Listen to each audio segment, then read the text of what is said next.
చాలా బాగుంది. విజయవాడ నుంచి వచ్చాము మేము. గారి బాగుంది, ఇడ్లీ బాగుంది, చట్నీ బాగుంది. 2 రకాల చట్నీలు చేశారు. మళ్ళీ కావాల్సినంత రెండోసారి కూడా కావాలంటే పెడుతున్నారు. ఎవరైనా వచ్చి చేసి వెళ్ళొచ్చండి. టిఫిన్లు బాగా పెడుతున్నారండి. బాగుంది, చాలా సరళగా పెడుతున్నారు. ఎక్కడ ఇబ్బంది పడకుండా బాగుందండి. ఎంతగా వెళ్తాంపై కూడా పెడుతున్నారండి. ములగలంపాడు నుంచి వచ్చాడు. ఏలూరు జిల్లా. అనకాపల్లి జిల్లా నక్కపల్లి మండలం లక్ష్మీపురం గ్రామం నుంచి వచ్చామండి. ఇక్కడ టిఫిన్ 2 రకాల టిఫిన్ చాలా బాగుందండి. ఎవరైనా వచ్చి చేయొచ్చు. గ్రామంలో వెలసిన కనులారా చూడగల విశ్వం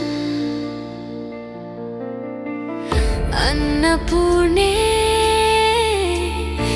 విశాలాక్షి శ్రీకాశీనాథుని ఆశీర్వాదం విశ్వేశ్వర నీ కాంతి వెలుగు నిండా అన్నపూర్ణ